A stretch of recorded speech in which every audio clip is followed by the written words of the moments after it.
From the Conference Center in Salt Lake Diffusée City. depuis le centre de conférence de Temple Square à Salt Lake City en Utah, voici la session du dimanche après-midi de la 194e conférence générale d'avril de l'Église de Jésus-Christ des Saints des Derniers Jours, avec des orateurs choisis parmi les dirigeants de l'Église. La musique de cette session sera interprétée par The Tabernacle Choir à Temple Square. Cette émission est diffusée à titre de service public par Bonneville Distribution. Tout enregistrement, toute reproduction, transcription ou autre utilisation de cette émission sans autorisation écrite sont interdits. Quentin Cook, du Collège des 12 Apôtres, dirigera cette session.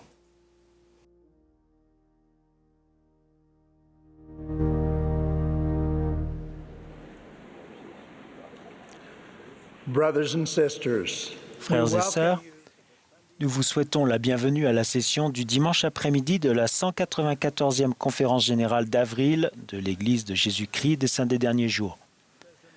Le président Nelson m'a demandé de diriger cette session. Nous adressons nos salutations aux membres de l'Église et aux amis du monde entier qui suivent cette session à la radio, à la télévision, sur l'Internet ou par satellite. La musique de cette session sera interprétée par The Tabernacle Choir à Temple Square sous la direction de Mag Wilberg et de Ryan Murphy avec Andrew Unsworth et Richard Elliott à l'orgue. Le chœur ouvrira cette réunion en chantant « Come Rejoice ». Ensuite, Carlos J. Revillo des 70 fera la prière d'ouverture. Come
Our dear Heavenly Father, Notre cher Père céleste, nous venons à toi au début de cette dernière session de conférence merveilleuse avec gratitude dans le cœur. Et nous te remercions pour ton Fils bien-aimé Jésus-Christ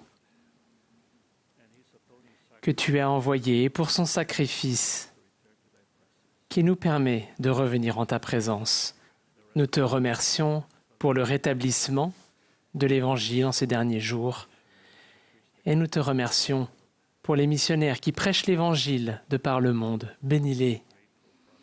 Nous sommes si reconnaissants, Père, pour les prophètes et apôtres, et en particulier pour la bénédiction d'avoir avec nous le président Nelson. Bénis-le avec la force. Bénis la première présidence et tous les apôtres. Père, nous te prions aussi à cette heure pour que tu puisses envoyer ton esprit, qu'il puisse être avec nous, nous aider à comprendre, à ouvrir nos cœurs. Nous te prions également pour que tu puisses faire croître notre foi en toi, que nous puissions trouver une plus grande joie à mesure que nous venons à toi et nous te suivons. C'est notre humble prière que nous t'offrons au nom de Jésus-Christ. Amen.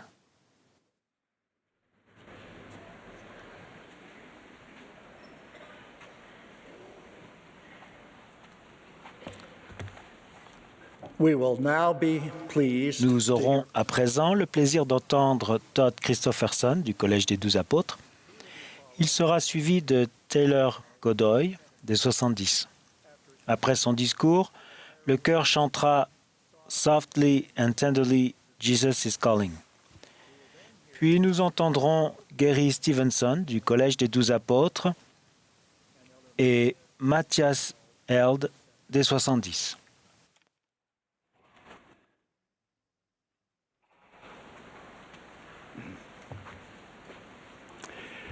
En 1832, Joseph Smith et Sidney Rigdon ont reçu une remarquable vision de la destinée éternelle des enfants de Dieu. Cette révélation mentionnait 3 royaumes de gloire.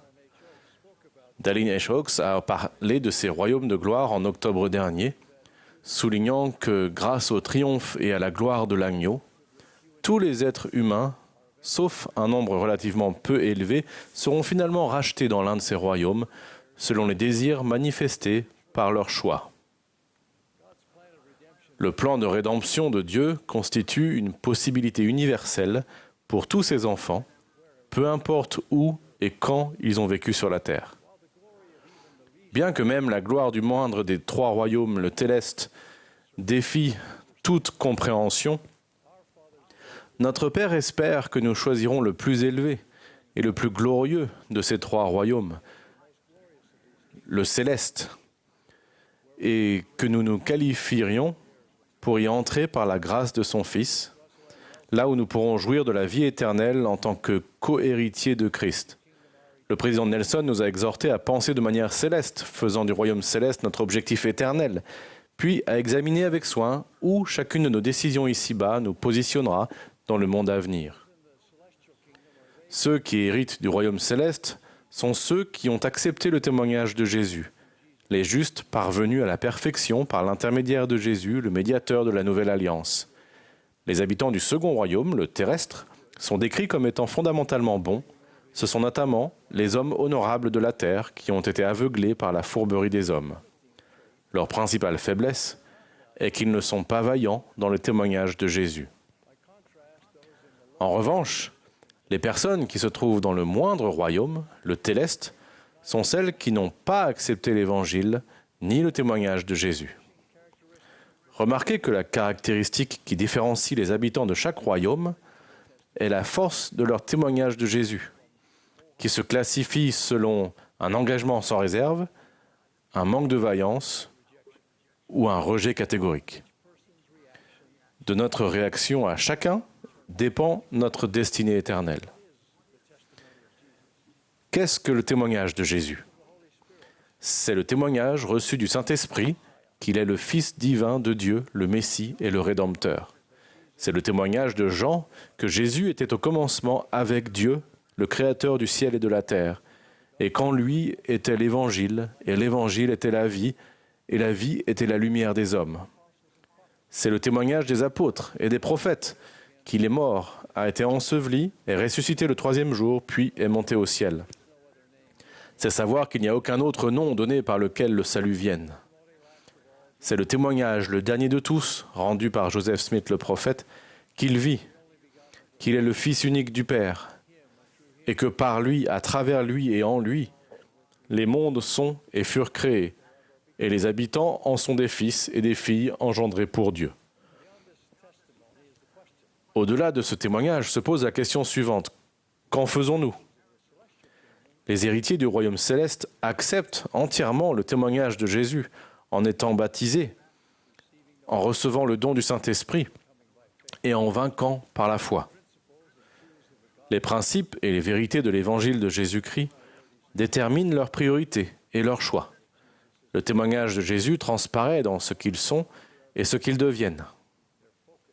Ils s'efforcent d'atteindre la mesure de la stature parfaite de Christ.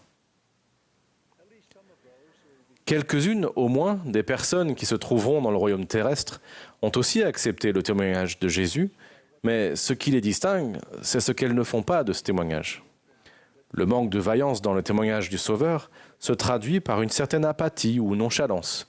C'est être tiède, contrairement, par exemple, au peuple d'Amon dans le livre de Mormon, qui se distinguait par son zèle envers Dieu. Les habitants du royaume céleste sont ceux qui ont rejeté le témoignage de Jésus, ainsi que son évangile, ses alliances et ses prophètes. Abinadi les décrit comme ceux étant allés selon leur propre volonté et leur propre désir charnel, n'ayant jamais invoqué le Seigneur, tandis que les bras de la miséricorde étaient étendus vers eux, car les bras de la miséricorde étaient étendus vers eux, et ils n'ont pas voulu. Que signifie être vaillant dans le témoignage de Jésus ? Plusieurs possibilités sont à prendre en considération pour répondre à cette question. Je vais en mentionner quelques-unes. Être vaillant dans le témoignage de Jésus comprend sans aucun doute le fait de nourrir et de renforcer ce témoignage. Les véritables disciples ne négligent pas ce qui semble être de petits gestes pour nourrir et renforcer leur témoignage de Jésus, tels que prier, étudier les Écritures, observer le jour du sabbat et prendre la Sainte Seine, se repentir, servir et adorer dans la maison du Seigneur. Le président Nelson nous rappelle « Un témoignage qui n'est pas nourri quotidiennement de la bonne parole de Dieu peut s'effondrer à une vitesse effrayante. Ainsi, nous avons besoin de moments quotidiens où nous adorons le Seigneur et étudions son évangile. » Puis il a ajouté « Je vous supplie de laisser Dieu prévaloir dans votre vie. Accordez-lui une part légitime de votre temps. Ce faisant, remarquez ce qui arrive à votre élan spirituel. » Être vaillant suggère également d'être ouvert quant à notre témoignage et d'en parler publiquement. Par le baptême, nous confirmons notre disposition à être les témoins de Dieu en tout temps et en toutes choses et dans tous les lieux où nous serons jusqu'à la mort. Particulièrement en cette période de Pâques, proclamons publiquement, avec joie et sans réserve, notre témoignage du Christ ressuscité et vivant. Un des aspects de notre vaillance dans le témoignage de Jésus est d'écouter ses messagers. Dieu ne nous force pas à emprunter la meilleure voie, le chemin des alliances, mais il ordonne à ses prophètes de nous avertir clairement des conséquences de nos choix. Et cela ne concerne pas uniquement les membres de son Église. Par l'entremise de ses prophètes et de ses apôtres, il implore affectueusement tous les habitants de la terre d'écouter la vérité qui les affranchira, qui leur épargnera des souffrances inutiles et qui leur apportera un bonheur durable. Être vaillant dans le témoignage de Jésus, c'est aussi encourager les autres, par nos paroles et notre exemple, à faire preuve de vaillance eux aussi, en particulier les membres de notre famille. Neil Maxwell s'est adressé un jour aux membres essentiellement honorables de l'Église qui effleurent la surface au lieu d'approfondir leur engagement et qui travaillent en dilettante au lieu de travailler avec zèle. Soulignant que tous sont libres de choisir, frère Maxwell a déploré. Malheureusement, quand certains choisissent le laisser aller, ils choisissent non seulement pour eux-mêmes, mais pour la génération qui les suit et pour celle d'après. Les petites tergiversations chez les parents peuvent produire de grandes déviations chez leurs enfants. Les précédentes générations d'une famille ont pu choisir la consécration. Mais certains, dans la génération actuelle, font preuve de tergiversation. Malheureusement, certains, dans la génération suivante, risquent d'opter pour la dissension, l'érosion faisant son œuvre. Il y a bien des années, John Groberg a raconté l'histoire d'une jeune famille membre d'une petite branche de l'Église à Hawaï au début des années 1900. Cette famille était membre depuis environ 2 ans, lorsqu'une des filles a été atteinte d'une maladie inconnue et a dû être hospitalisée. Le dimanche suivant, à l'église, le père et son fils préparaient la Sainte Seine, comme ils le faisaient presque toutes les semaines. Après que le jeune père s'est agenouillé pour bénir le pain, le président de branche s'est soudainement rendu compte qu'il s'agissait du père de cette fillette qui était à la table de la Sainte Seine. Il s'est levé brusquement et a crié « Arrêtez! Vous ne pouvez pas toucher le pain de la Sainte Seine. Votre fille souffre d'une maladie inconnue. Partez immédiatement. Quelqu'un d'autre va préparer le pain pour la Sainte Seine. Vous ne pouvez pas rester ici. Partez. » Le père, stupéfait, a regardé le président de branche d'un air interrogateur, puis il s'est tourné vers l'assemblée et, sentant la profonde inquiétude et l'embarras de tous, il a fait signe à sa famille et ils ont quitté la chapelle en silence. Pas un mot n'a été prononcé tandis que la famille abattue parcourait le sentier qui menait à sa petite maison. Une fois arrivés, tous se sont assis en cercle et le père a dit « S'il vous plaît, gardez le silence jusqu'à ce que je sois prêt à parler. » Le jeune fils se demandait comment ils allaient se venger de la honte qu'ils avaient subie. Tueraient-ils les porcs du président de branche? Brûlerait-il sa maison? Ou se joindrait-il à une autre église? 5, 10, 15, 25 minutes se sont écoulées dans le silence. Le père, qui tenait ses poings serrés, a commencé à les relâcher, et ses yeux se sont remplis de larmes. La mère a commencé à pleurer, et bientôt, tous les enfants se sont mis à sangloter doucement. Le père s'est tourné vers son épouse et lui a dit « Je t'aime ». Il a ensuite répété ces mots à chacun de ses enfants. « Je vous aime tous, et je veux que nous vivions ensemble, en famille, à jamais. » Le seul moyen d'y arriver, c'est en étant tous de bons membres de l'Église de Jésus-Christ des Saints des derniers jours et en étant scellés au temple par un détenteur de la Sainte Prêtrise. Ce n'est pas l'Église de notre président de branche, c'est l'Église de Jésus-Christ. Nous ne laisserons aucun homme, aucune blessure, aucun embarras, ni aucune fierté nous empêcher d'être ensemble à jamais. Dimanche prochain, nous retournerons à l'Église. Nous nous isolerons des autres jusqu'à ce que nous sachions quelle est la maladie qui affecte notre fille, mais nous retournerons à l'Église. Ils sont retournés à l'Église, leur fille s'est remise de sa maladie, et la famille a été scellée au temple d'Alei à Hawaï une fois qu'il a été achevé. Aujourd'hui, bien plus de 100 âmes louent leur père, grand-père et arrière-grand-père parce qu'il a gardé la vision de l'éternité. Un dernier aspect que je mentionnerai concernant la vaillance dans les témoignages de Jésus est notre recherche individuelle de la sainteté personnelle. Jésus est notre Rédempteur.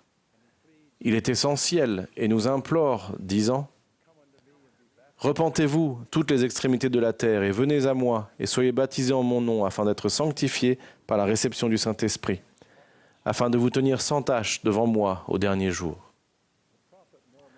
Le prophète Mormon décrit un groupe de saints qui ont persévéré de la sorte, bien qu'ils aient dû traverser beaucoup d'afflictions. Néanmoins, ils jeûnaient et priaient souvent, et devenaient de plus en plus forts dans leur humilité, et de plus en plus fermes dans la foi au Christ, au point que cela leur remplissait l'âme de joie et de consolation. Oui, au point que cela leur purifiait, leur sanctifiait le cœur. Sanctification qui venait de ce qu'ils avaient livré leur cœur à Dieu. C'est ce grand changement de cœur que nous recherchons. Livrer notre cœur à Dieu et naître de nouveau spirituellement par la grâce du Sauveur. Je vous invite à agir dès maintenant afin d'assurer votre place parmi ceux qui sont vaillants dans le témoignage de Jésus. Vous devez peut-être vous repentir. Alors je vous supplie de ne pas différer le jour de votre repentir, de peur que la mort ne vous surprenne. À l'heure où vous n'y pensez pas, l'été sera passé, la moisson finie et votre âme ne sera pas sauvée. Soyez zélés à respecter vos alliances avec Dieu. Ne soyez pas offensés à cause du caractère strict de la parole. Je voudrais que vous vous souveniez de toujours retenir le nom du Christ écrit dans votre cœur, afin que vous entendiez et connaissiez la voix par laquelle vous serez appelés, et aussi le nom par lequel il vous appellera. Et enfin, affermissez dans votre cœur la résolution de faire ce que Jésus vous enseignera et vous commandera. Notre Père veut que tous ses enfants qui le désirent jouissent de la vie éternelle avec lui dans son royaume céleste. Jésus a souffert, il est mort et il est ressuscité pour rendre cela possible. Il est monté au ciel et s'est assis à la droite de Dieu pour réclamer au Père les droits de miséricorde qu'il a sur les enfants des hommes. Je prie pour que nous puissions tous avoir la bénédiction de posséder un témoignage vibrant du Seigneur Jésus-Christ, nous réjouir et être vaillants dans ce témoignage, et jouir continuellement des fruits de sa grâce dans notre vie. Au nom de Jésus-Christ, Amen.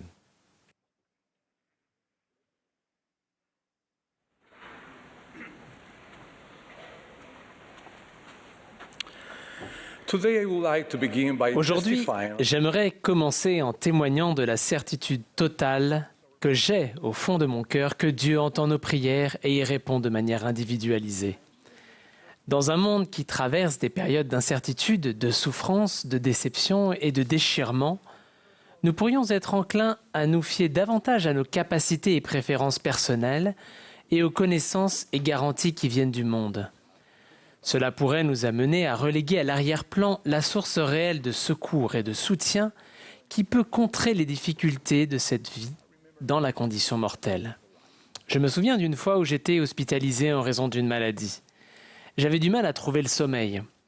Lorsque j'ai éteint la lumière et que la chambre a été plongée dans l'obscurité, j'ai aperçu au plafond un panneau réfléchissant sur lequel était écrit « Appeler pour ne pas tomber ». À ma surprise, le jour suivant, j'ai remarqué que le même message était affiché à plusieurs endroits de la pièce. Pourquoi ce message était-il si important ? Lorsque j'ai posé la question à l'infirmière, elle m'a répondu « C'est pour éviter qu'un choc accidentel ne vienne aggraver la douleur que vous avez déjà ». Par nature, la vie est pavée d'expériences douloureuses, certaines inhérentes à notre corps physique, d'autres causées par nos faiblesses ou nos afflictions, d'autres encore en raison de la manière dont d'autres personnes exercent leur libre arbitre et enfin, d'autres sont liées à l'usage que nous faisons de notre libre arbitre.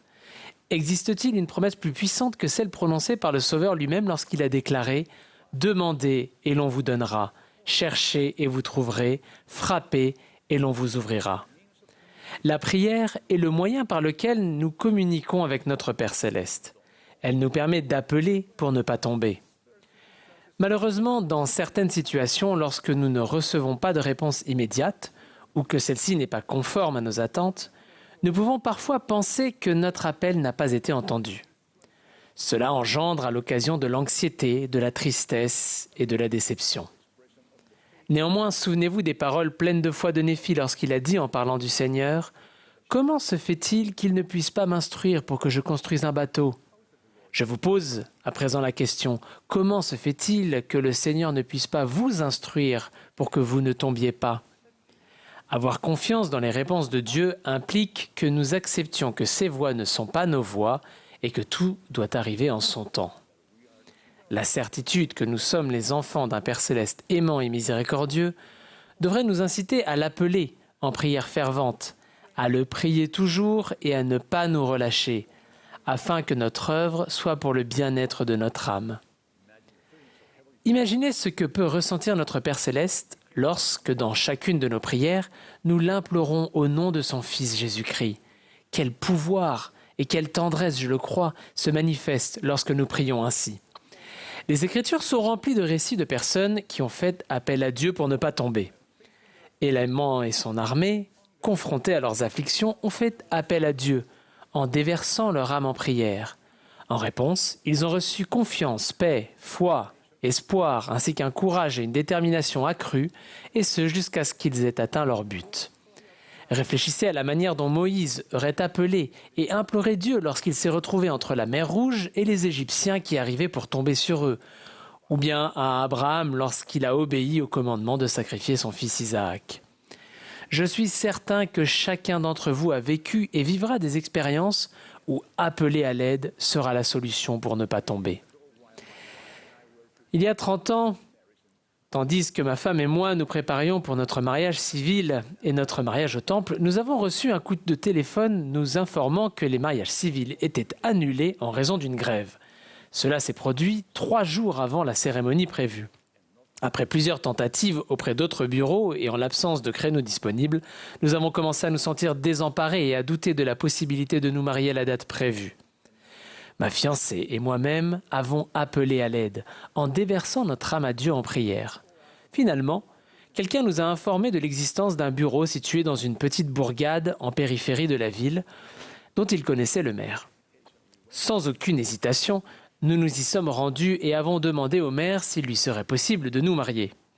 À notre plus grand bonheur, il a accepté. Sa secrétaire nous a précisé que nous devions obtenir un certificat provenant de cette ville et rapporter tous les documents nécessaires avant le lendemain midi.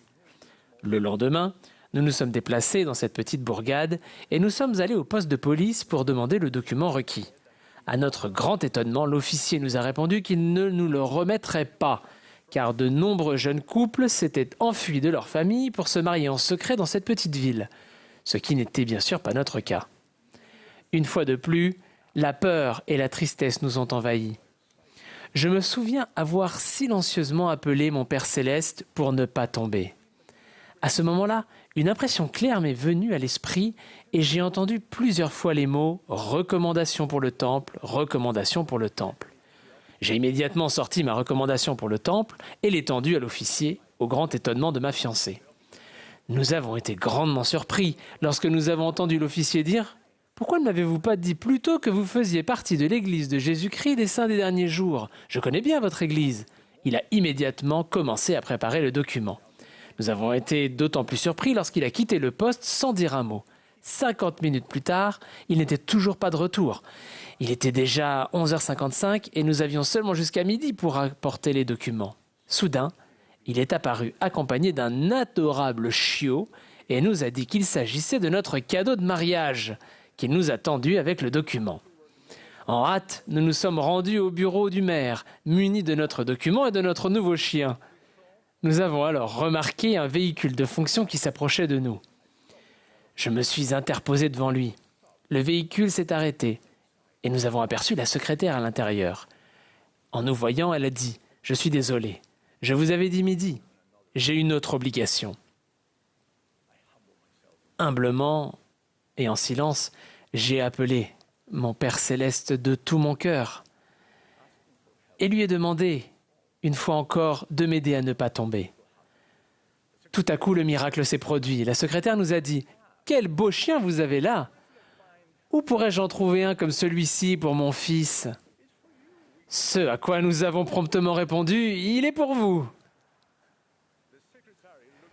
La secrétaire nous a alors regardés avec stupéfaction et a dit « Bon, retournons au bureau pour effectuer les arrangements nécessaires. » 2 jours plus tard, à la date prévue, Carole et moi nous sommes mariés civilement. Puis nous avons été scellés dans le temple de Lima au Pérou. Bien entendu, il ne faut pas oublier qu'appeler est une question de foi et d'action. La foi de croire que nous avons un Père Céleste qui répond à nos prières selon sa sagesse infinie. Puis, l'action en cohérence avec ce que nous lui avons demandé. Le fait de prier ou d'appeler peut être un signe d'espérance, mais le fait d'agir suite à notre prière est le signe que notre foi est réelle, une foi mise à l'épreuve dans les moments de souffrance, de peur ou de déception. Je vous invite à réfléchir aux recommandations suivantes. Premièrement, considérez toujours le Seigneur comme votre première source d'aide. Deuxièmement, appelez pour ne pas tomber. Tournez-vous vers Dieu en prière sincère. Troisièmement, après avoir prié, faites tout ce qui est en votre pouvoir pour obtenir les bénédictions que vous avez demandées. Quatrièmement, faites preuve d'humilité pour accepter qu'il répondra en son temps et à sa manière. Et cinquièmement, n'abandonnez pas. Allez de l'avant sur le chemin des alliances tandis que vous attendez une réponse.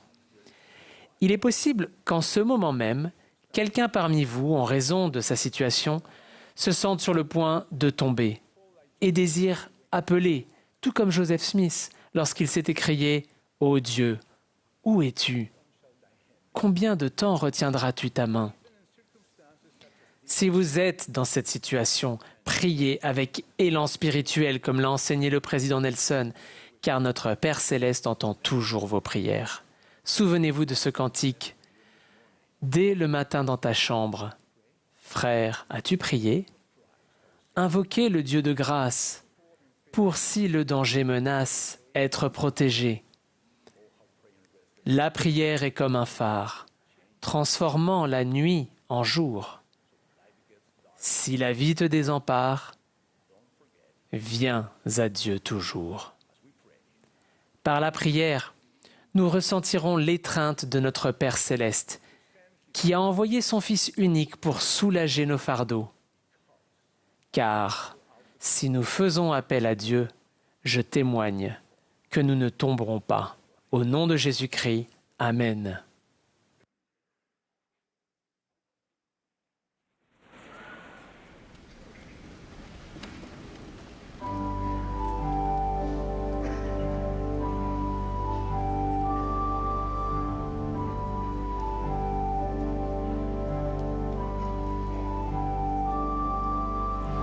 Softly and tenderly, Jesus is calling, calling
Lorsque Lisa et moi voyageons pour nous acquitter de nos tâches à travers le monde, nous nous réjouissons du privilège de vous rencontrer dans des assemblées petites et grandes.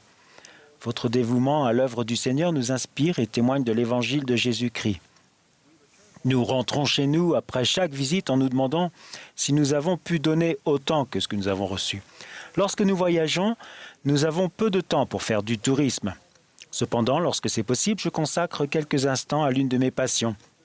Je m'intéresse à l'architecture et au design et je suis particulièrement fasciné par les ponts. Les ponts suspendus m'émerveillent. Qu'il s'agisse du pont arc-en-ciel à Tokyo, du pont Tsingma à Hong Kong, du pont de la Tour à Londres ou d'autres encore, je m'émerveille devant l'excellence de l'ingénierie et de ces structures complexes. Les ponts nous emmènent dans des endroits où nous ne serions pas en mesure d'aller autrement. Avant de poursuivre, je note que depuis la préparation de ce message, un tragique accident de pont s'est produit à Baltimore. Nous pleurons la perte de ces personnes et offrons nos condoléances aux familles touchées. Récemment, une conférence m'a conduit en Californie où j'ai traversé une fois de plus l'emblématique Golden Gate Bridge, considérée comme une merveille d'ingénierie dans le monde. Cette structure monumentale associe une esthétique magnifique, un objet fonctionnel et une ingénierie magistrale. Il s'agit d'un pont suspendu classique avec des tours en forme de serre-livre soutenues par des piliers énormes. Les tours jumelles, colossales et majestueuses, qui portent le poids et s'élèvent au-dessus de l'océan, étaient les premières à être construites. Ensemble, elles supportent la charge des câbles de suspension principaux et des câbles de suspension verticaux qui soutiennent la chaussée en dessous. La puissance de la tour, son extraordinaire capacité de stabilisation est la magie qui se cache derrière l'ingénierie du pont. Les premières images de la construction du pont témoignent de ce principe d'ingénierie. Chaque élément du pont est soutenu par les tours symétriques, toutes reliées entre elles de manière interdépendante. Une fois le pont achevé, avec ses deux tours fermement en place sur des piliers ancrés dans une fondation rocheuse, il est une image de force et de beauté. Aujourd'hui, je vous invite à regarder ce pont majestueux avec ses deux tours immenses construites sur des fondations solides à travers les jumelles de l'Évangile. Au crépuscule du ministère de Jésus-Christ, pendant ce que nous appelons aujourd'hui la Semaine Sainte, un pharisien, qui était docteur de la loi, posa au Sauveur une question à laquelle il savait qu'il était presque impossible de répondre. « Maître, quel est le plus grand commandement de la loi ?»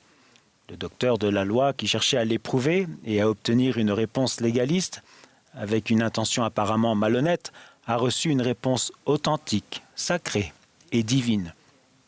Jésus lui a dit « Tu aimeras le Seigneur ton Dieu de tout ton cœur, de toute ton âme et de toute ta pensée. » C'est le premier et le plus grand commandement. Pour reprendre notre analogie du pont, la première tour. Et voici le second qui lui est semblable. Tu aimeras ton prochain comme toi-même. La deuxième tour. De ces deux commandements dépendent toute la loi et les prophètes, et enfin les éléments restants du pont. Examinons chacun des deux grands commandements révélés et énoncés dans la réponse de Jésus-Christ. Laissez l'image du magnifique pont suspendu se dessiner dans votre esprit. Le premier commandement est d'aimer le Seigneur de tout notre cœur, de toute notre âme et de tout notre esprit. Par cette réponse, Jésus-Christ résume l'essence de la loi inscrite dans les enseignements sacrés de l'Ancien Testament. Le fait d'aimer le Seigneur se rapporte d'abord à notre cœur, soit à notre nature même.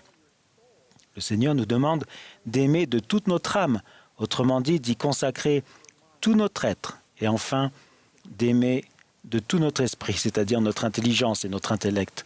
L'amour pour Dieu ne connaît pas de limite, ni de fin, il est infini et éternel. Je trouve que l'application du premier grand commandement semble parfois abstraite, voire intimidante.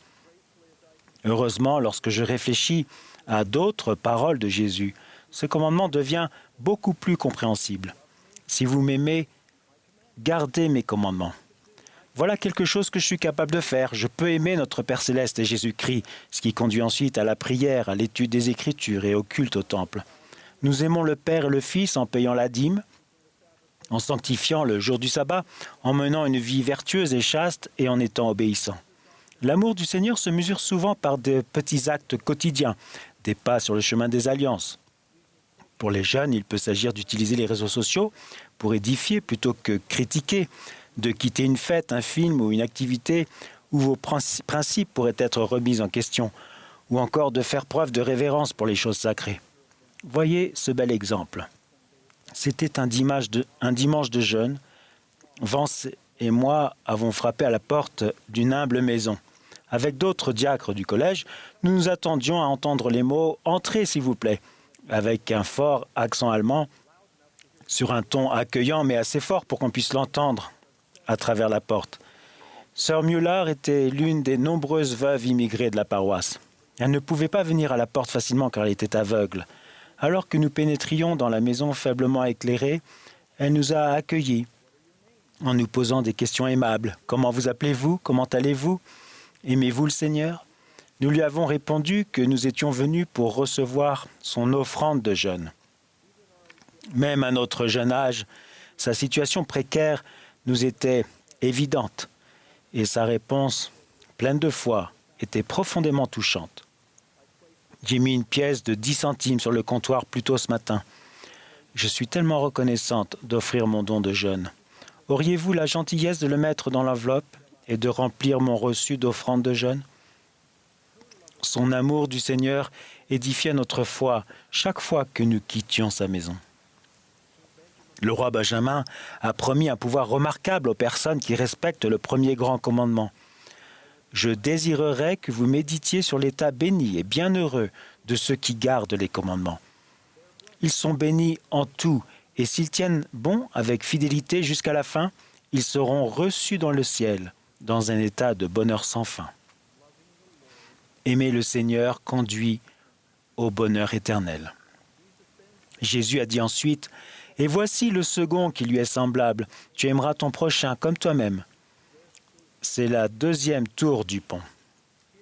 Ici, Jésus établit un pont entre notre regard céleste tourné vers les cieux, qui consiste à aimer le Seigneur, et notre regard terrestre tourné vers l'extérieur, qui consiste à aimer nos semblables. L'un est interdépendant de l'autre. L'amour pour le Seigneur est incomplet si nous négligeons notre prochain. Cet amour extérieur englobe tous les enfants de Dieu sans distinction de sexe, de classe sociale, de race, de sexualité, de revenus, d'âge ou d'appartenance ethnique. Nous recherchons ceux qui sont blessés et abattus, ceux qui sont marginalisés, car tous sont pareils pour Dieu. Nous allons au secours des faibles, fortifions les mains languissantes et affermissons les genoux qui chancellent. Voyez l'exemple suivant. Frère Evans était surpris lorsqu'il s'est senti poussé à arrêter sa voiture et à frapper à la porte d'une famille qui lui était inconnue. Lorsqu'une veuve, mère de plus de 10 enfants, lui a ouvert la porte, la situation difficile et les besoins importants de cette famille lui sont immédiatement devenus évidents.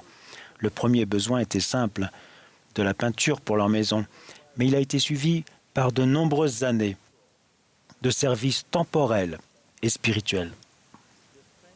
Cette mère reconnaissante a écrit plus tard au sujet de son ami envoyé du ciel « Vous avez passé votre vie à tendre la main aux plus petits d'entre nous. Comme j'aimerais entendre ce que le Seigneur a à vous dire lorsqu'il vous exprime sa reconnaissance pour le bien que vous avez fait, financièrement et spirituellement, pour les personnes dont seuls vous et lui auront jamais connaissance. Merci de nous avoir bénis de tant de façons pour les missionnaires que vous avez soutenus. Je me demande souvent si le Seigneur vous a choisi de manière exclusive ou si c'est juste vous qui avez su écouter. Pour aimer notre prochain, nous devons accomplir des actes de bonté et de service à la manière du Christ. Êtes-vous capable d'oublier vos rancunes, de pardonner vos ennemis, d'être accueillant et serviable à l'égard de vos voisins et d'aider les personnes âgées ? Vous serez chacun inspiré lorsque vous construirez votre tour d'amour pour votre prochain. Le président Nelson a enseigné « Offrir notre aide, faire l'effort conscient de nous soucier d'autrui autant ou plus que de nous-mêmes, telle est notre joie. Surtout lorsque cela n'est pas pratique ou nous amène à sortir de notre zone de confort. Le respect du second commandement est la clé pour devenir un véritable disciple de Jésus-Christ. Jésus a également enseigné, de ces deux commandements dépendent toute la loi et les prophètes. Ceci est très instructif. Il existe une interdépendance importante entre le fait d'aimer le Seigneur et de s'aimer les uns les autres. Pour que le pont du Golden Gate remplisse la fonction pour laquelle il a été conçu, les deux tours doivent être aussi solides et puissantes l'une que l'autre pour supporter le poids des câbles de suspension de la chaussée et de la circulation qui traversent le pont. Sans cette symétrie de construction, le pont pourrait être compromis, voire s'effondrer. Pour qu'un pont suspendu puisse remplir la fonction pour laquelle il a été construit, ces tours doivent fonctionner ensemble en parfaite harmonie. De même, notre capacité à suivre Jésus-Christ dépend de notre pouvoir et fermeté à vivre le premier et le deuxième commandement de manière équilibrée et avec un dévouement égal à l'un à l'autre. Les querelles croissantes dans le monde suggèrent cependant que nous négligeons parfois ce principe ou que nous l'oublions. Certains sont tellement concentrés sur le respect des commandements qu'ils font preuve de peu de tolérance à l'égard de ceux qu'ils considèrent comme étant moins justes. Certains trouvent difficile d'aimer ceux qui choisissent de vivre leur vie en dehors de l'alliance ou même en s'abstenant de toute participation religieuse. D'autres encore insistent sur l'importance d'aimer autrui sans reconnaître que nous sommes tous responsables devant Dieu. Certains refusent catégoriquement l'idée qu'il existe une vérité absolue, ou le bien et le mal, et considèrent que la seule chose qui est requise de nous est de tolérer et d'accepter totalement les choix des autres. L'un ou l'autre de ces déséquilibres peut faire basculer, voire tomber votre pont spirituel. Dallin Oaks a écrit cette situation en ces termes « Il nous a été commandé d'aimer tout le monde ». Puisque la parabole du bon samaritain nous enseigne que chaque individu est notre prochain. Mais dans notre zèle à respecter ce second commandement, nous ne devons pas oublier le premier, aimer Dieu de tout notre cœur, de toute notre âme et de tout notre esprit. La question qui se pose donc à chacun d'entre nous est la suivante. Comment construire notre propre pont de foi et de dévouement sur lequel nous érigerons de grandes tours pour aimer Dieu et aimer son prochain ? Eh bien, il suffit simplement de se lancer. Nos premiers efforts peuvent ressembler à un plan au dos d'une serviette en papier ou un schéma préliminaire du pont que nous espérons construire. Ils peuvent consister en quelques objectifs réalistes visant à mieux comprendre l'évangile du Seigneur ou à s'engager à moins juger les autres. Personne n'est trop jeune ni trop vieux pour commencer. Au fil du temps, grâce à une planification réfléchie reposant sur la prière, les idées rudimentaires s'affinent, les nouvelles actions deviennent des habitudes, les premiers brouillons se transforment en schémas peaufinés. Nous construisons notre pont spirituel personnel avec un cœur et un esprit dévoués à notre Père Céleste et à son Fils unique, ainsi qu'à nos frères et sœurs avec lesquels nous travaillons, jouons et vivons. Dans les jours à venir, lorsque vous passerez sur un majestueux pont suspendu, ou même lorsque vous en verrez une photo avec ses tours imposantes, je vous invite à vous souvenir des deux grands commandements décrits par Jésus-Christ dans le Nouveau Testament. Que les instructions du Seigneur nous inspirent, que notre cœur et notre esprit se tournent vers les cieux pour aimer le Seigneur et vers l'extérieur pour aimer notre prochain.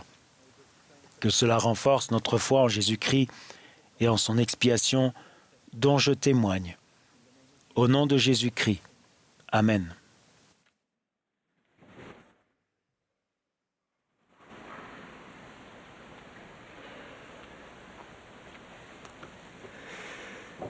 Récemment, alors que je conduisais accompagné de mon épouse dans une ville que nous ne connaissions pas, j'ai malencontreusement pris un mauvais virage qui nous a conduits sur l'autoroute pendant de nombreux kilomètres sans possibilité de faire demi-tour.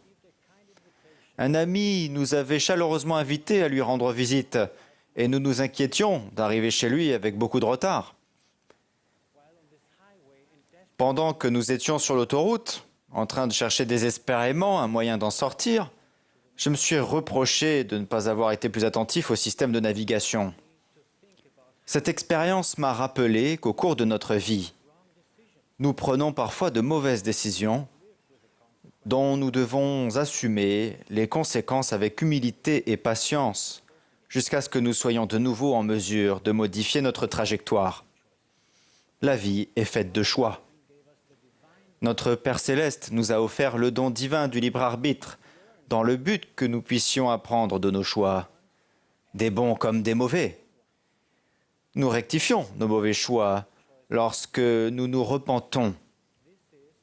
C'est ainsi que nous progressons. Le plan de notre Père Céleste pour chacun d'entre nous consiste à apprendre, à évoluer et à progresser sur le chemin vers la vie éternelle. Depuis que ma femme et moi avons été instruits par les missionnaires et sommes devenus membres de l'Église il y a de nombreuses années de cela, j'ai toujours été touché par les enseignements profonds que Léhi a donnés à son fils Jacob dans le livre de Mormon. Il lui a enseigné que le Seigneur Dieu donna à l'homme d'agir par lui-même et qu'il doit nécessairement y avoir une opposition en toutes choses.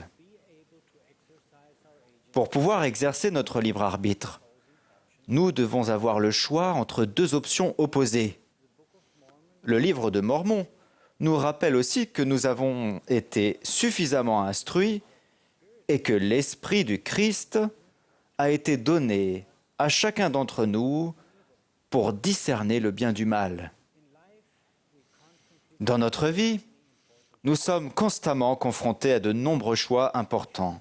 Par exemple, choisir de respecter ou non les commandements de Dieu. Choisir d'avoir la foi et de reconnaître lorsque des miracles se produisent, ou bien attendre avec scepticisme qu'un événement se produise avant de se décider à croire. Choisir de faire confiance à Dieu, ou bien appréhender avec crainte qu'un nouveau défi se présente le lendemain. Tout comme la fois où j'ai pris un mauvais virage sur l'autoroute, le fait de subir les conséquences de nos propres mauvaises décisions est un processus souvent douloureux, en particulier car nous sommes la seule personne à blâmer. Néanmoins, nous pouvons toujours choisir de laisser le processus divin du repentir nous réconforter, de réparer les erreurs commises et d'en tirer des leçons qui changeront notre vie. Il arrive aussi que nous rencontrions de l'opposition et des épreuves qui sont indépendantes de notre volonté, telles que des périodes de santé et des périodes de maladie, des temps de paix et des temps de guerre, des moments lumineux et des moments sombres, ainsi que des périodes d'été et des périodes d'hiver, des temps de labeur suivis de temps de repos. Même si nous ne pouvons généralement pas choisir les moments où ces situations se produisent, nous restons libres de choisir la façon dont nous y réagissons. Nous pouvons choisir d'adopter une attitude positive ou pessimiste. Nous pouvons chercher à apprendre d'une épreuve et demander au Seigneur de nous aider et de nous soutenir, ou bien nous pouvons penser que nous sommes seuls face à cette épreuve et que nous devons ainsi la subir seuls.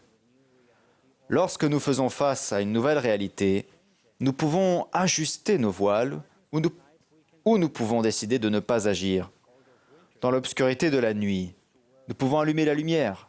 Face au froid de l'hiver, nous choisissons de nous habiller chaudement. Lorsque nous sommes malades, nous pouvons rechercher une aide médicale et spirituelle. C'est nous qui décidons de la manière dont nous réagissons face à ces circonstances. S'adapter, apprendre, rechercher et choisir sont tous des verbes d'action. Souvenez-vous que nous sommes des agents et non des objets. Et n'oublions jamais que Jésus a promis de prendre sur lui les souffrances et les maladies de son peuple, afin de nous porter secours ou de nous venir en aide lorsque nous nous tournons vers lui. Nous pouvons décider de bâtir notre fondation sur le roc qu'est Jésus-Christ, afin que lorsque viendra le tourbillon, cela n'ait aucun pouvoir sur nous. Il a fait la promesse que celui qui viendra à lui, il le recevrait, et bénis sont ceux qui viennent à lui.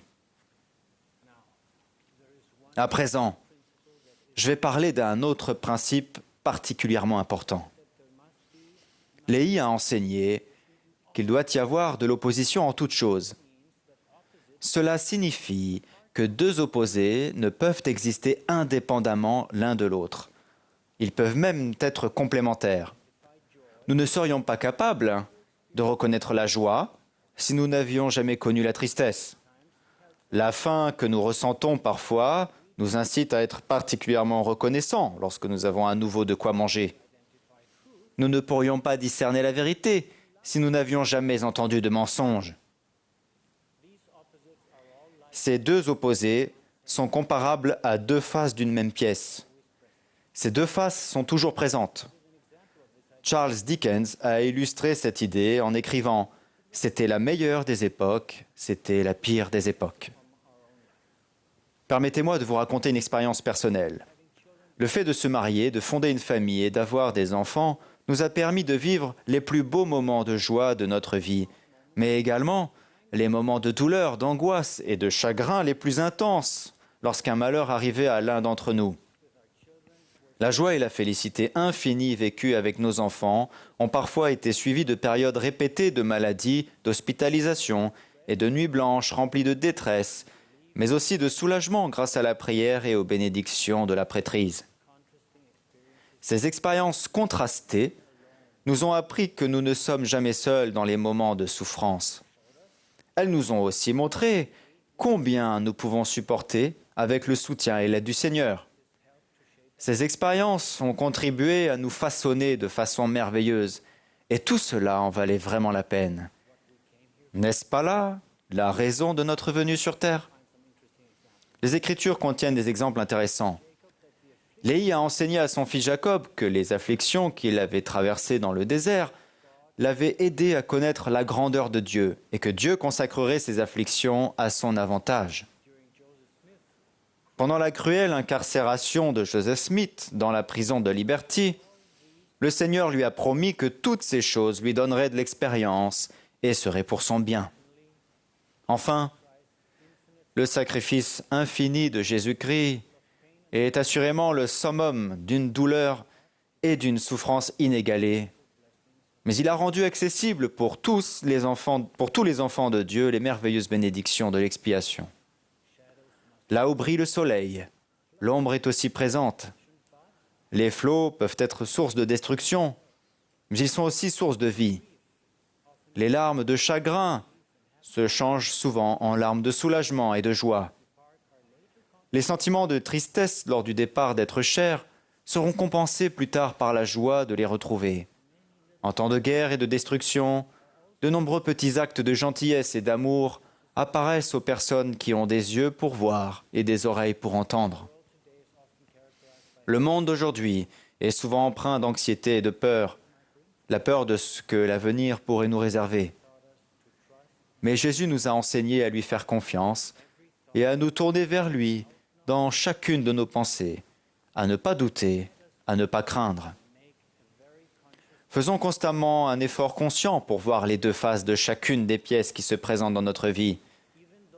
Même si les deux faces ne sont pas toujours immédiatement visibles, nous pouvons savoir et croire qu'elles sont toujours là. Nous pouvons être assurés que nos difficultés, nos chagrins, nos afflictions et nos douleurs ne nous définissent pas. C'est plutôt la façon dont nous les abordons qui nous aidera à progresser et à nous rapprocher de Dieu. Notre attitude et nos choix nous définissent bien mieux que nos épreuves. Lorsque vous avez la santé, appréciez-la et soyez-en reconnaissants à chaque instant. Lorsque vous êtes malade, essayez d'en tirer des leçons patiemment et sachez que votre situation s'améliorera selon la volonté de Dieu. Lorsque vous éprouvez de la tristesse, croyez que le bonheur vous attend au coin de la rue. Souvent, nous ne pouvons pas simplement encore l'apercevoir. Recentrez consciemment votre attention et vos pensées sur les aspects positifs de vos difficultés, car il y en aura toujours. N'oubliez jamais d'être reconnaissant. Choisissez de croire. Choisissez d'avoir foi en Jésus-Christ. Choisissez de toujours faire confiance à Dieu. Choisissez de penser de manière céleste, comme nous l'a récemment enseigné le président Nelson. Gardons toujours à l'esprit le plan merveilleux de notre Père céleste pour nous. Il nous aime et a envoyé son Fils bien-aimé pour nous venir en aide dans nos épreuves et pour ouvrir la porte nous ramenant à lui. Jésus-Christ vit. et se tient à nos côtés à chaque instant, attendant que nous choisissions de faire appel à lui pour nous secourir, nous fortifier et nous sauver. J'en témoigne au nom de Jésus-Christ. Amen.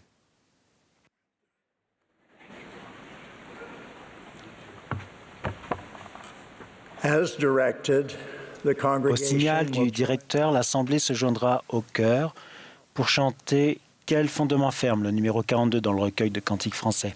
Après ce cantique, nous entendrons Neil Anderson du Collège des 12 apôtres. Il sera suivi de Mark Pace, président général de l'École du dimanche.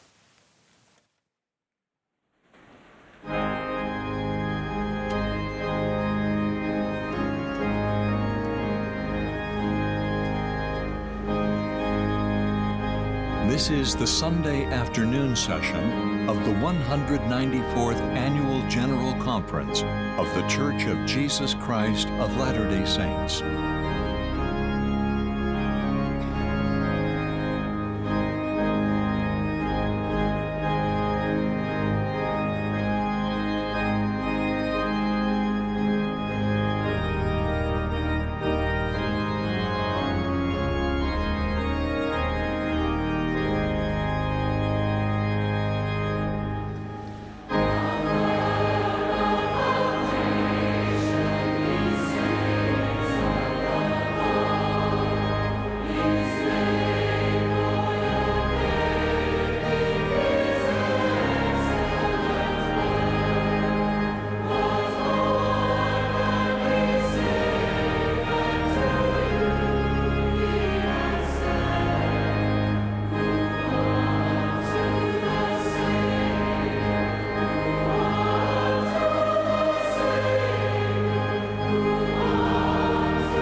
Don't you love those beautiful words we just sang?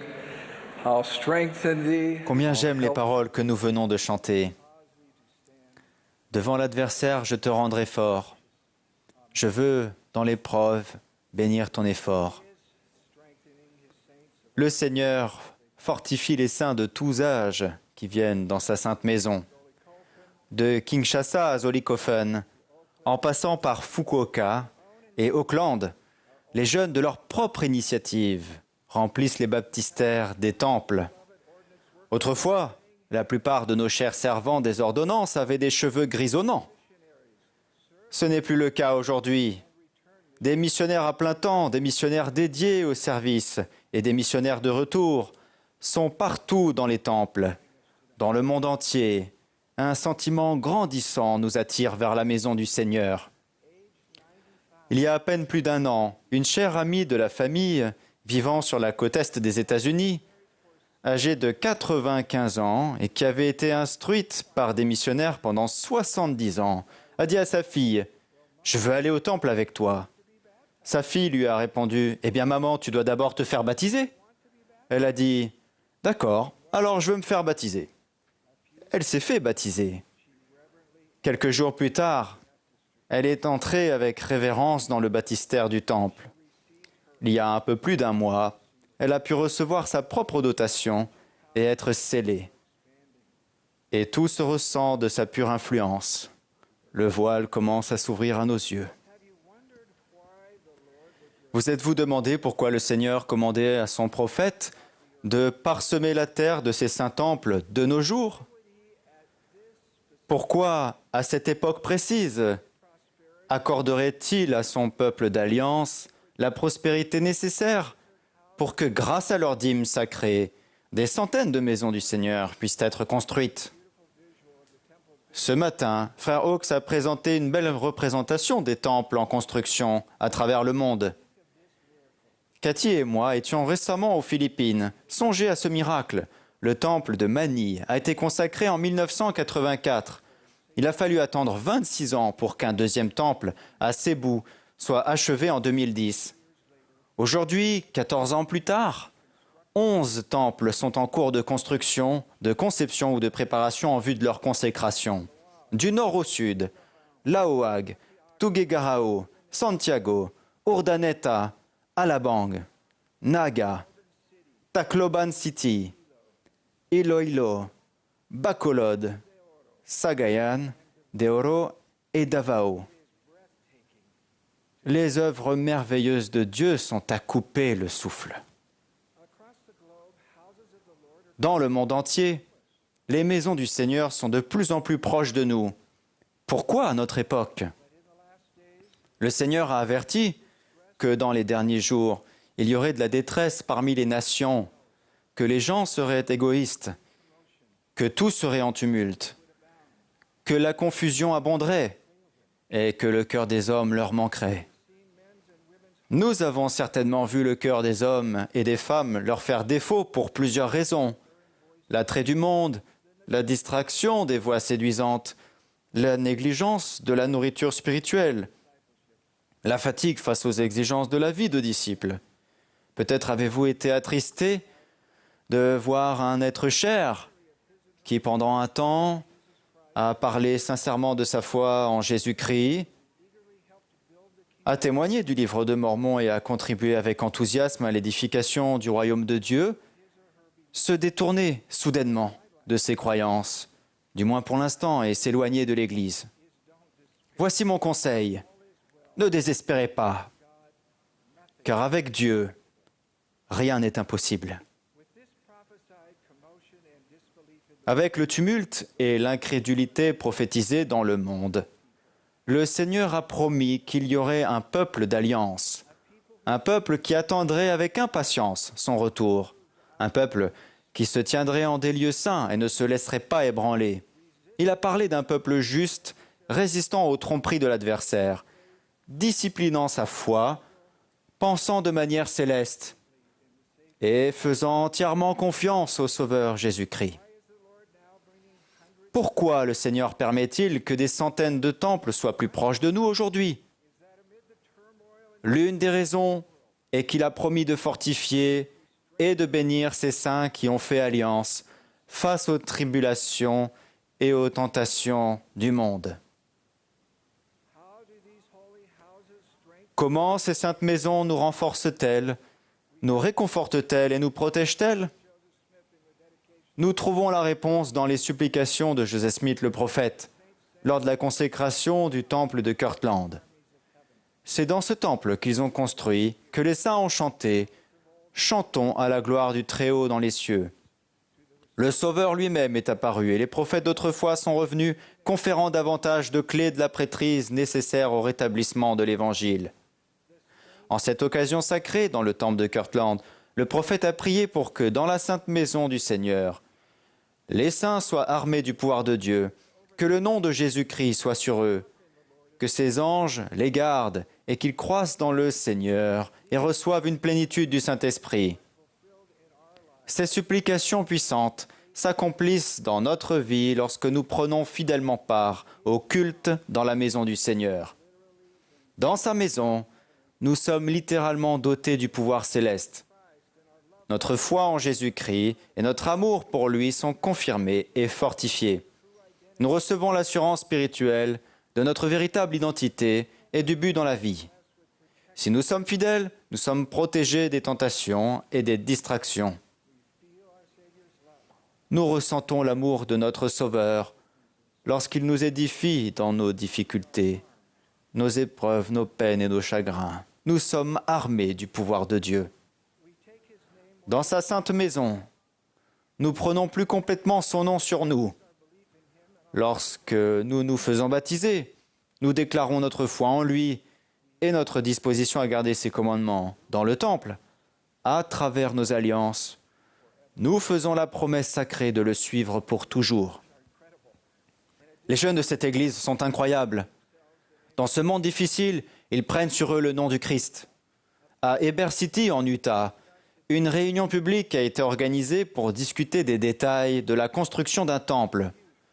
300 jeunes ont investi le parc adjacent pour manifester leur soutien au projet du temple. Un jeune homme, s'adressant aux dirigeants du gouvernement dans le cadre d'un forum ouvert, a courageusement expliqué « J'espère me marier dans ce temple. Le temple m'aidera à rester digne et pur. » Un autre a décrit le temple comme un symbole de lumière et d'espérance. Dans le monde entier, des jeunes gens et des jeunes filles de l'Église prennent sur eux le nom de Jésus-Christ. Dans le temple de Kirtland, le prophète Joseph a prié pour que des anges gardent ses saints. Le fait d'accomplir régulièrement des ordonnances pour nos ancêtres dans le temple nous apporte une confirmation douce et sûre que la vie continue au-delà du voile. Bien que beaucoup de nos expériences dans la maison du Seigneur soient trop sacrées pour être racontées publiquement, nous pouvons en raconter certaines.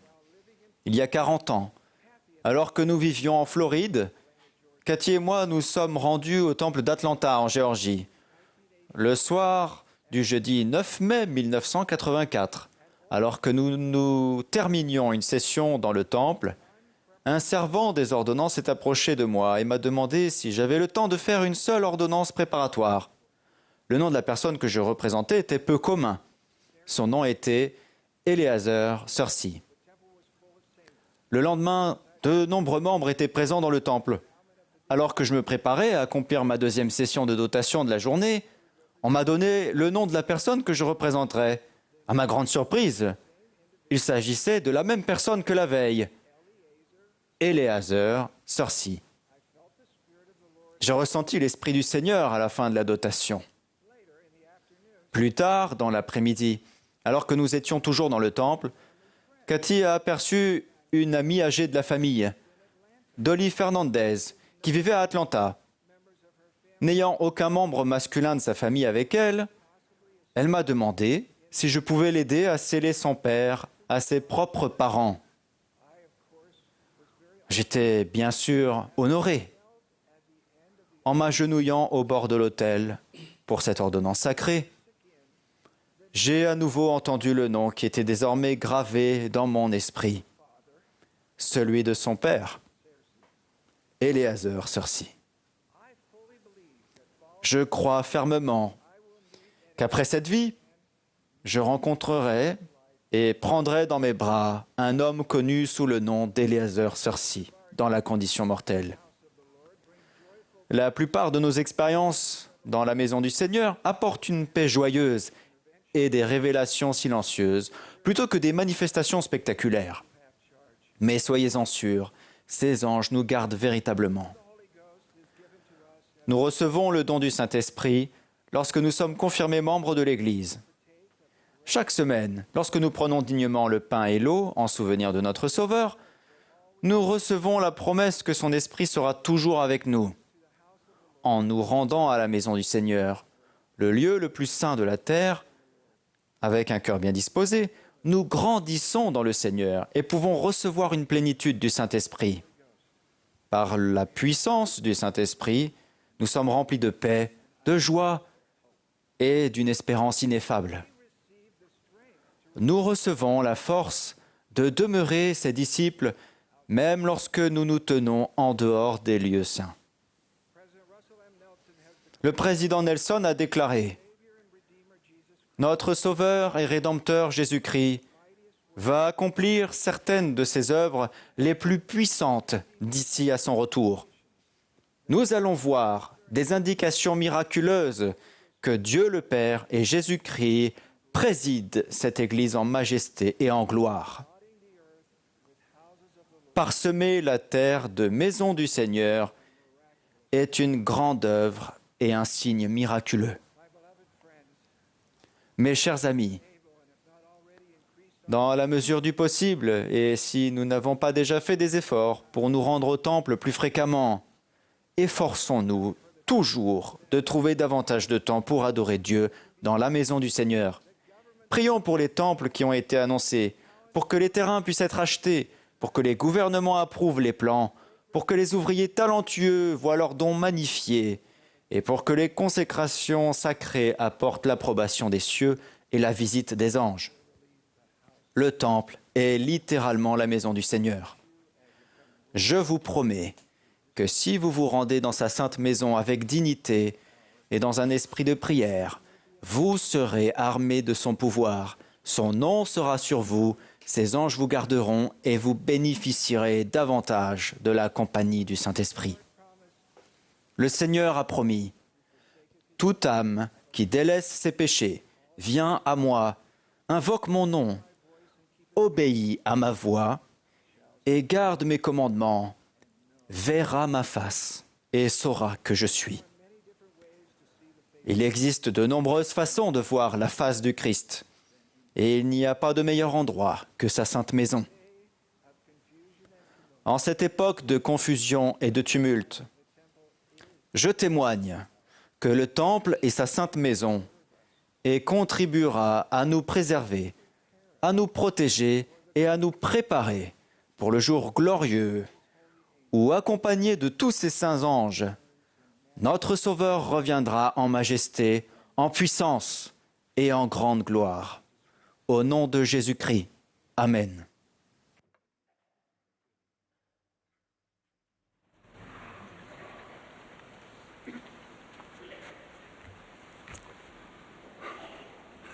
Dear brothers and sisters, we are so grateful. Chers frères et sœurs, nous sommes très reconnaissants pour vos efforts de lecture des Écritures à travers le programme Viens et suis-moi. Merci, merci pour tout ce que vous faites. Votre lien quotidien avec Dieu et sa parole ont des conséquences profondes. Vous posez les fondements d'une grande œuvre, et c'est des petites choses que sort ce qui est grand. La lecture des enseignements du Sauveur contenus dans les Écritures transforme notre foyer en sanctuaire de foi et en centre d'apprentissage de l'Évangile. Elle favorise la présence de l'Esprit dans notre foyer. Le Saint-Esprit remplit notre âme de joie et nous convertit en disciples de Jésus-Christ à vie. Au cours de ces dernières années, en lisant les livres des Saintes Écritures, nous avons étudié le panorama des enseignements de Dieu à ses enfants dans toutes les grandes dispensations de l'Évangile. Dans chaque dispensation, nous voyons un schéma se reproduire. Dieu rétablit ou révèle l'Évangile de Jésus-Christ par l'intermédiaire de ses prophètes. Les gens obéissent aux prophètes et sont grandement bénis. Cependant, avec le temps, certaines personnes cessent d'écouter les paroles des prophètes et s'éloignent du Seigneur et de son Évangile. C'est ce que nous appelons une apostasie. L'Évangile a tout d'abord été révélé à Adam, mais certains des enfants d'Adam et d'Ève se sont détournés du Seigneur et ont apostasié. Nous voyons un schéma de rétablissement et d'apostasie se répéter dans les dispensations d'Enoch, de Noé, d'Abraham, de Moïse et d'autres. Aujourd'hui, nous vivons dans la dispensation de la plénitude des temps. C'est la seule qui ne se terminera pas par une apostasie. Cette dispensation marquera le début de la seconde venue du Sauveur Jésus-Christ et son règne millénaire. Alors, en quoi cette dispensation est-elle différente? Que nous a donné le Seigneur aujourd'hui, tout spécialement pour notre époque, pour nous rapprocher du Sauveur et ne jamais le quitter? Je pense que les Écritures sont l'une des réponses. En particulier, le livre de Mormon, un autre témoignage de Jésus-Christ. Dieu a promis qu'il n'y aurait plus jamais d'apostasie générale. Cependant, nous devons veiller à éviter l'apostasie personnelle. Nous devons nous rappeler que, comme l'a enseigné le président Nelson, chacun de nous est responsable de sa progression spirituelle. L'étude du livre de Mormon que nous faisons cette année nous rapproche continuellement du Sauveur et nous aide à rester proches de lui. Nous appelons cela une étude, à juste titre, car cela implique un effort. Cependant, nous n'avons pas toujours besoin d'apprendre quelque chose de nouveau. Parfois, la lecture du livre de Mormon sert simplement à nous sentir connectés à Dieu aujourd'hui, nourrir notre âme, être fortifiés spirituellement avant d'affronter le monde, ou trouver la guérison après une rude journée dans le monde. Nous étudions les Écritures afin que le Saint-Esprit, le grand instructeur, approfondisse notre conversion à notre Père céleste et à Jésus-Christ, et nous aide à leur ressembler davantage. En gardant ces pensées à l'esprit, demandons-nous, qu'est-ce que le Saint-Esprit nous a enseigné cette semaine au cours de notre étude du livre de Mormon? Et en quoi cela nous rapproche-t-il du Sauveur? Ce sont de bonnes questions pour notre étude des Écritures au foyer. Ce sont également d'excellentes questions pour démarrer une leçon du dimanche à l'Église. Nous améliorons notre enseignement à l'Église le dimanche en améliorant notre apprentissage au foyer pendant la semaine. Ainsi, lors des leçons du dimanche, celui qui prêche et celui qui reçoit se comprennent et tous deux sont édifiés et se réjouissent ensemble. Voici quelques versets que l'Esprit m'a inspirés lors de l'étude du livre de Mormon de cette semaine. Néphi a demandé à Jacob de préserver ces plaques-ci et de les transmettre de génération en génération, et que s'il y avait une prédication qui était sacrée, ou une révélation, ou de la prophétie, Jacob devait les graver sur ces plaques à cause de leur peuple. Plus tard, Jacob a témoigné « Nous sondons les Écritures, et ayant tous ces témoignages, nous obtenons l'espérance, et notre foi devient inébranlable. » Ces versets m'ont rappelé ce que Néphi avait déjà déclaré au sujet des plaques d'airain. Nous avions obtenu les annales, et les avions sondées et avions découvert qu'elles étaient d'une grande valeur pour nous, étant donné que nous pouvions préserver les commandements du Seigneur pour nos enfants. C'est pourquoi le Seigneur a jugé sage que nous les emportions, tandis que nous voyagions dans le désert vers la terre de promission. Alors, si le Seigneur a jugé sage que Léhi et sa famille aient les Écritures, c'est tout aussi vrai pour nous. La grande valeur et la puissance spirituelle des Écritures sont tout aussi importantes de nos jours aujourd'hui. Il n'y a jamais eu de peuple dans l'histoire qui ait eu accès au livre de Mormon et aux Écritures que nous avons aujourd'hui. Oui, Léhi et sa famille avaient la bénédiction d'avoir les plaques d'airain, mais ils n'en avaient pas un exemplaire partante. L'exemplaire du livre de Mormon le plus important est le nôtre, celui que nous lisons. Dans sa vision de l'arbre de vie, Léhi nous a enseigné l'importance de faire personnellement l'expérience de l'amour de Dieu. Après avoir mangé le fruit, Léhi a aperçu sa femme, Saria, et ses fils, Néphi et Sam, un peu plus loin. Léhi a rapporté, ils se tenaient là comme s'ils ne savaient où aller. Je leur fis signe, et je leur dis aussi d'une voix forte qu'ils devaient venir à moi manger du fruit qui était plus désirable que tout autre fruit.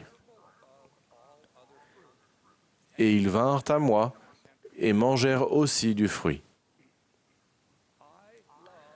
J'aime l'exemple du rôle de parent engagé, illustré par Léhi.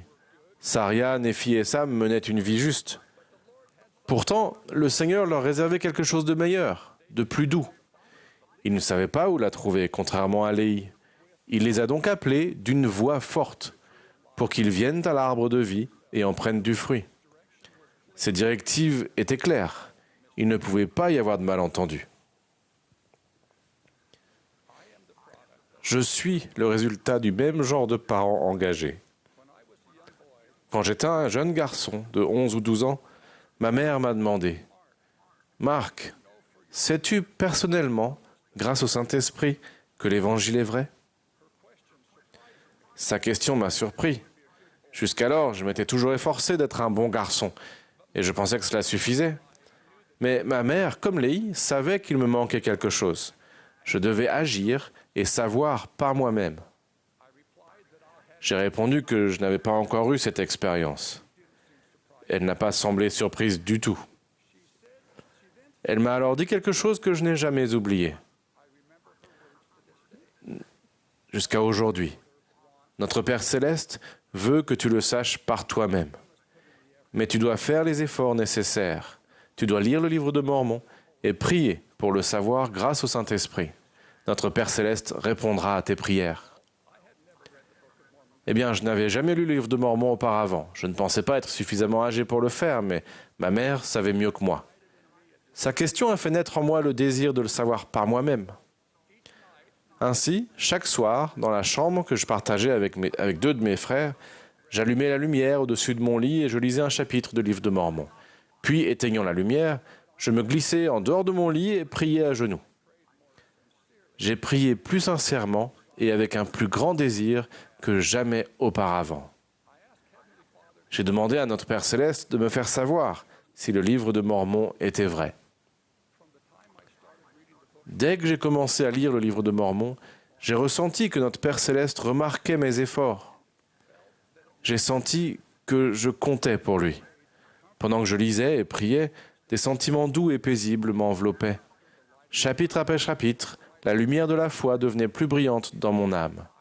Avec le temps, j'ai compris que ces sentiments étaient des confirmations de la vérité venant du Saint-Esprit. J'ai su par moi-même que le livre de Mormon est vrai et que Jésus-Christ est le Sauveur du monde. Cette lecture du livre de Mormon lorsque j'étais enfant a mis en place un modèle d'étude des Écritures qui est encore une bénédiction pour moi aujourd'hui. Je continue de lire le livre de Mormon et de prier à genoux. Le Saint-Esprit m'en confirme sans cesse la véracité. Néphi l'a bien dit. Le Seigneur a jugé sage que nous emportions ces Écritures avec nous. Le livre de Mormon est la clé de voûte qui rend cette dispensation différente de toutes les précédentes.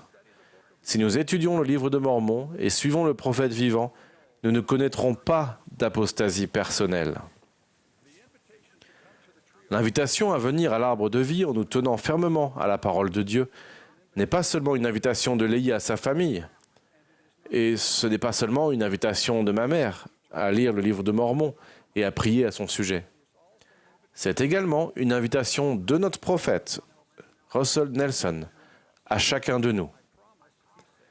Il a déclaré « Je vous promets que si vous étudiez tous les jours le livre de Mormon en vous aidant de la prière, vous prendrez tous les jours de meilleures décisions. Je vous promets que si vous méditez sur ce que vous étudiez, les écluses des cieux s'ouvriront et vous recevrez des réponses à vos questions et des indications pour guider votre vie. Je prie pour que la lecture du livre de Mormon cette année soit une joie, une bénédiction pour chacun d'entre nous et nous rapproche toujours plus du Sauveur. Notre Père Céleste vit. Jésus-Christ est notre Sauveur et notre Rédempteur. Le livre de Mormon contient ses paroles et transmet son amour. Russell Nelson est le prophète du Seigneur sur terre aujourd'hui. Je sais que ces choses sont vraies grâce au témoignage du Saint-Esprit que j'ai reçu pour la première fois en lisant le livre de Mormon quand j'étais enfant. Au nom de Jésus-Christ, Amen.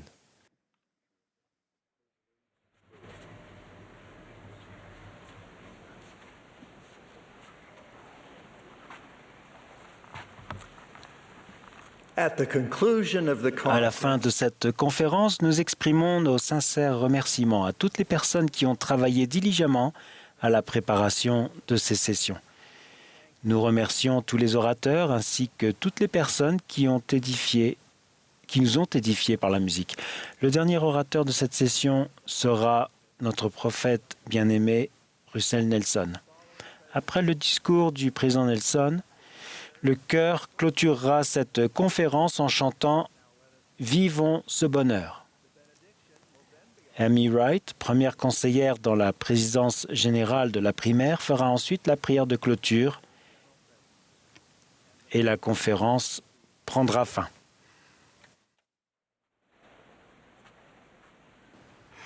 My dear brothers and sisters,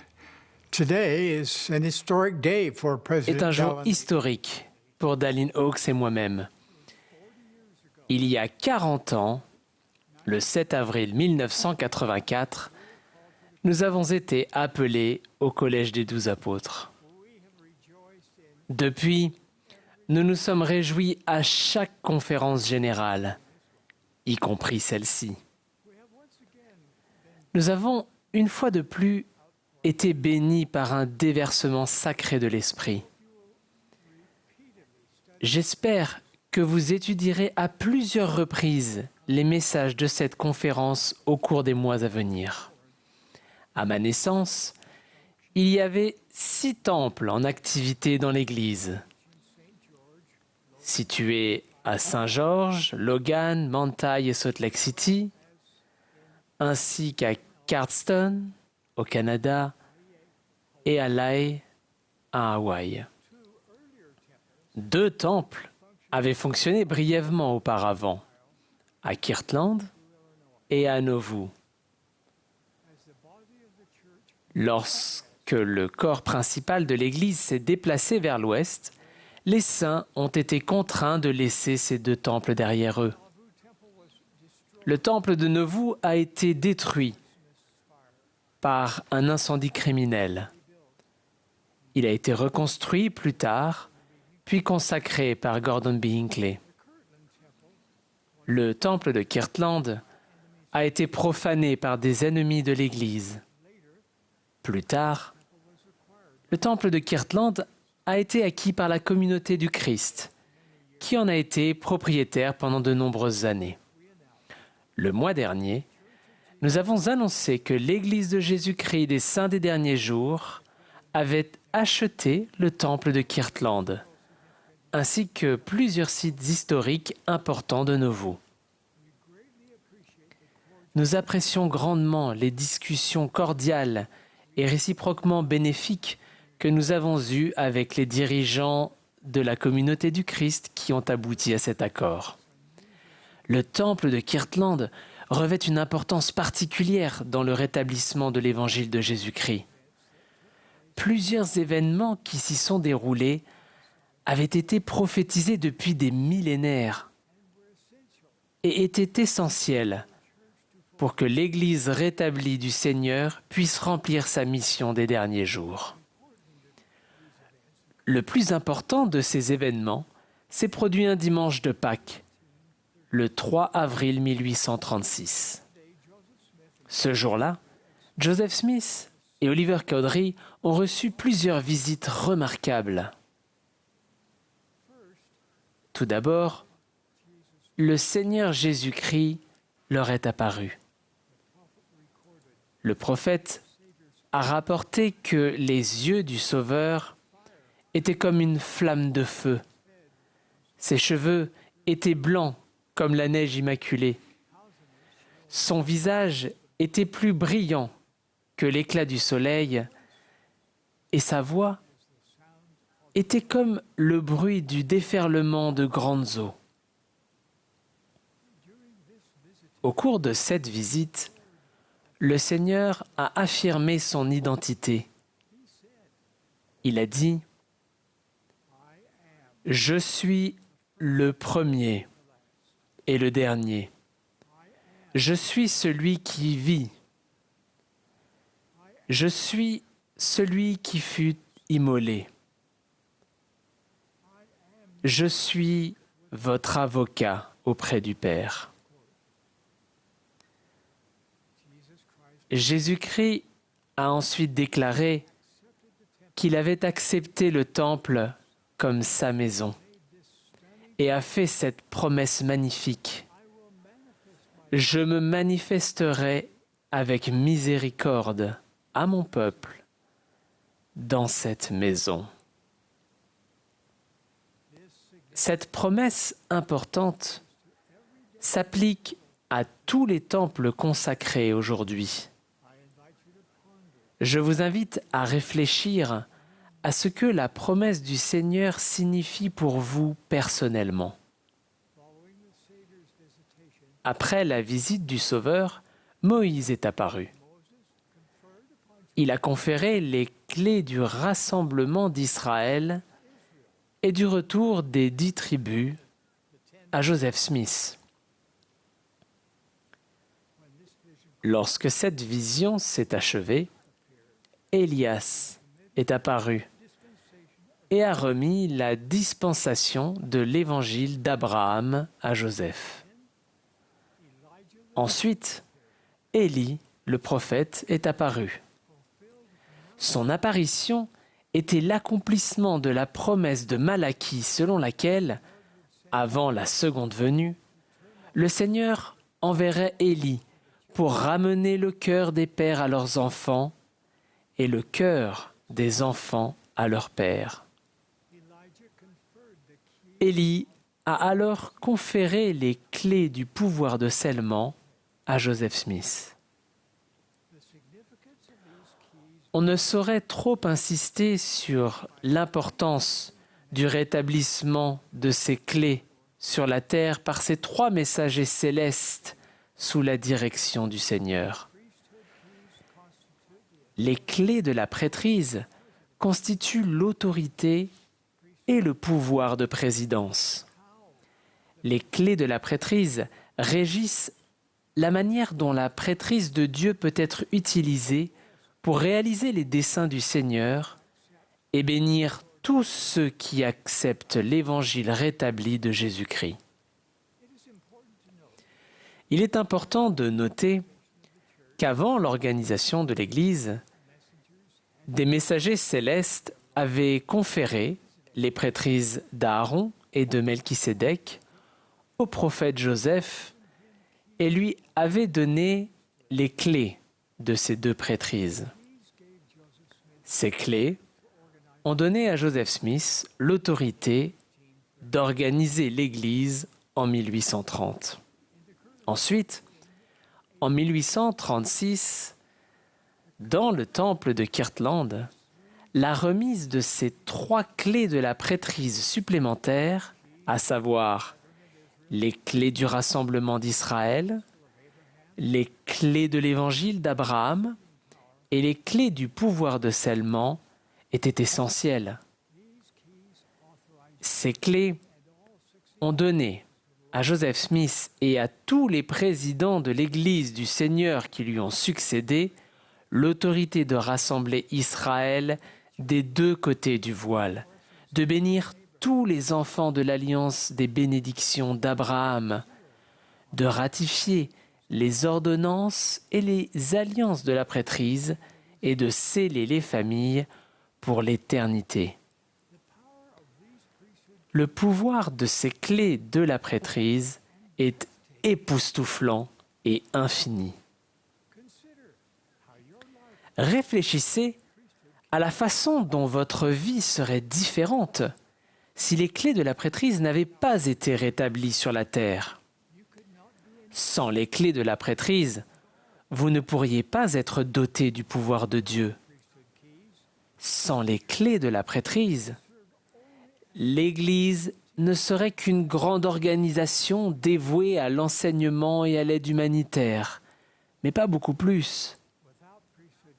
Sans les clés de la prêtrise, aucun d'entre nous n'aurait accès aux ordonnances et aux alliances essentielles qui nous lient éternellement à nos proches et nous permettent de vivre un jour avec Dieu. Les clés de la prêtrise distinguent l'Église de Jésus-Christ des saints des derniers jours de toutes les autres organisations sur terre. Beaucoup d'autres organisations peuvent améliorer votre vie ici, dans la condition mortelle, et elles le font. Mais aucune autre organisation ne peut influencer votre vie après la mort, ni ne le fera. Les clés de la prêtrise nous donnent l'autorité d'étendre toutes les bénédictions promises à Abraham, à tous les hommes et femmes qui respectent l'alliance. L'œuvre du temple met ces bénédictions sublimes à la disposition de tous les enfants de Dieu, quel que soit le lieu et l'époque où ils ont vécu ou vivent actuellement. Réjouissons-nous que les clés de la prêtrise soient de nouveau sur la terre. Je vous invite à réfléchir attentivement aux 3 déclarations suivantes. Premièrement, le rassemblement d'Israël est la preuve que Dieu aime tous ses enfants où qu'ils soient. Deuxièmement, l'évangile d'Abraham est une preuve supplémentaire que Dieu aime tous ses enfants où qu'ils soient. Il invite tout le monde à venir à lui, noirs et blancs, esclaves et libres, hommes et femmes, tous sont pareils pour Dieu. Et troisièmement, le pouvoir de scellement est la preuve suprême de l'amour que Dieu porte à tous ses enfants, où qu'ils soient, et de son désir de voir chacun d'entre eux choisir de retourner auprès de lui. Les clés de la prêtrise rétablies par l'intermédiaire de Joseph Smith le prophète permettent à chaque homme et à chaque femme qui respecte l'alliance de jouir d'incroyables privilèges spirituels personnels. Là encore, il y a beaucoup à apprendre de l'histoire sacrée du temple de Kirtland. La prière de consécration du temple de Kirtland par Joseph Smith est un cours sur la manière dont le temple nous donne, à vous et à moi, le pouvoir spirituel de relever les défis de la vie en ces derniers jours. Je vous recommande d'étudier cette prière qui figure à la section 109 des Doctrines et Alliances. Cette prière de consécration qui a été reçue par révélation enseigne que le temple est une maison de prière, une maison de jeûne, une maison de foi, une maison de connaissance, une maison de gloire, une maison d'ordre, une maison de Dieu. Cette liste d'attributs est bien plus que la description d'un temple. C'est une promesse de ce que peuvent recevoir ceux qui servent et adorent dans la maison du Seigneur.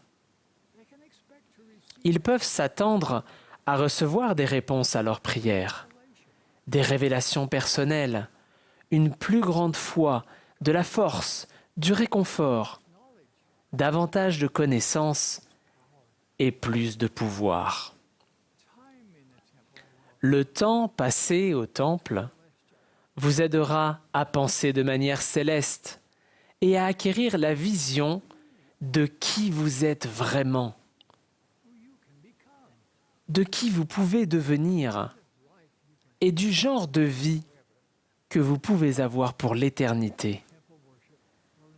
En participant régulièrement au culte du temple, vous améliorerez la perception que vous avez de vous-même et de votre place dans le merveilleux plan de Dieu. Je vous en fais la promesse. Il nous est également promis que dans le temple, nous pouvons recevoir une plénitude du Saint-Esprit.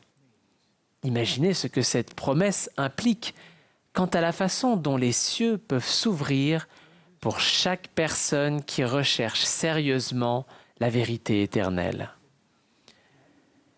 Il est également indiqué que tous ceux qui adorent dans le temple ressortent avec le pouvoir de Dieu et avec des anges qui les gardent. Dans quelle mesure cela augmente-t-il votre confiance de savoir qu'en tant que femme ou homme doté du pouvoir de Dieu, vous n'avez pas à affronter la vie seule? Quel courage cela vous donne-t-il de savoir que les anges vous aideront vraiment? Enfin, il nous est promis qu'aucune machination de la méchanceté ne l'emportera sur ceux qui adorent dans la maison du Seigneur. Il est vital pour chacun d'entre nous aujourd'hui de comprendre les privilèges spirituels accessibles dans le temple. Mes chers frères et sœurs, voici ma promesse. Rien ne vous aidera davantage à vous tenir fermement à la barre de fer que d'adorer dans le temple aussi régulièrement que votre situation le permet. Rien ne vous protégera davantage lorsque vous ferez face au brouillard de ténèbres du monde. Rien ne vous renforcera davantage votre témoignage du Seigneur Jésus-Christ et de son expiation, ni ne vous aidera à mieux comprendre le magnifique plan de Dieu. Rien n'apaisera plus votre esprit dans les moments de douleur. Rien n'ouvrira davantage les cieux. Rien. Le temple est la porte d'accès aux plus grandes bénédictions que Dieu a pour chacun de nous. Le temple est le seul endroit sur terre où nous pouvons recevoir toutes les bénédictions promises à Abraham. C'est la raison pour laquelle nous faisons tout ce qui est en notre pouvoir, sous la direction du Seigneur, pour rendre les bénédictions du temple plus accessibles aux membres de l'Église. Nous avons donc le plaisir de vous annoncer la construction d'un temple dans chacun des 15 endroits suivants. Uturoa, en Polynésie française. Chihuahua, au Mexique. Rosario, Argentina. Edinburgh, Scotland. Brisbane, Australia, South area. Victoria, British Columbia. Yuma, Arizona. Houston, Texas, South area. Des Moines, Iowa. Cincinnati, Ohio. Honolulu, Hawaii. West Jordan, Utah. Lehi, Utah. And Maracaibo, Venezuela. My dear brothers and sisters. Mes chers frères et sœurs, je témoigne que cette Église est l'Église de Jésus-Christ des saints des derniers jours. Il est à sa tête. Nous sommes ses disciples. Réjouissons-nous du rétablissement des clés de la prêtrise qui nous permettent, à vous et à moi, de jouir de toutes les bénédictions spirituelles que nous sommes désireux et dignes de recevoir. J'en témoigne. Au nom sacré de Jésus-Christ. Amen.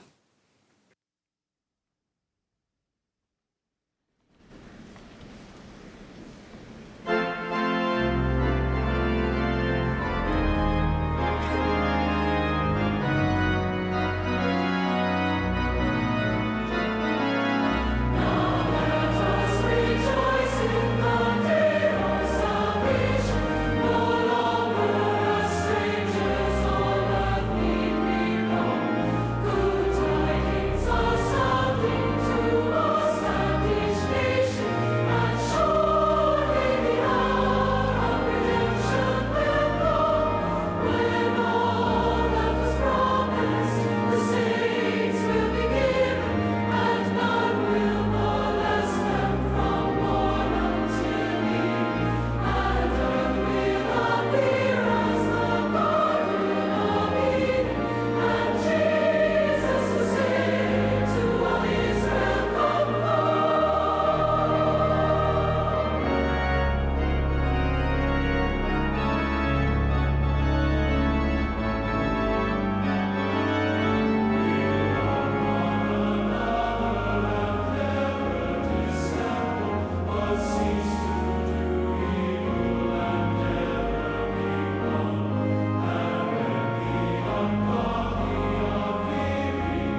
Our dear Heavenly Father, as we bow our heads together at the close of this sacred gathering, we do so with much Notre cher love. Père Céleste, tandis que nous nous inclinons devant toi à la fin de cette réunion, nous voulons nous exprimer notre reconnaissance pour notre Sauveur Jésus-Christ, pour sa vie parfaite et son sacrifice, son expiation infinie, éternelle. Nous te remercions pour notre prophète, président Nelson, comme nous l'aimons et nous le soutenons. Nous prions pour notre prophète et pour sa femme bien-aimée, Wendy. Nous avons entendu ta parole lors de cette conférence et nous prions que nous puissions rechercher toutes les occasions possibles pour nous tenir en des lieux saints, que nous puissions nous efforcer de toujours nous rendre dans ta sainte maison et de devenir un peuple saint.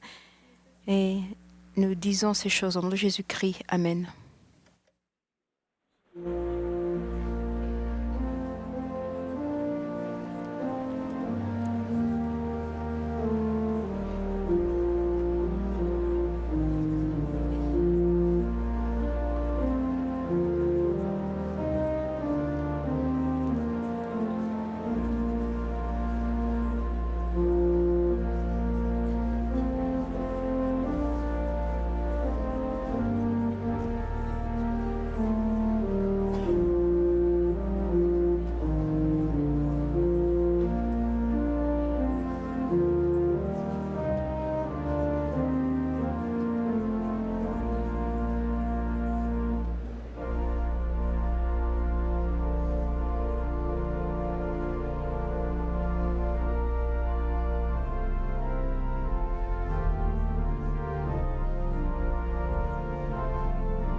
This has been a broadcast of the Sunday afternoon session of the 194th Annual General Conference of The Church of Jesus Christ of Latter-day Saints.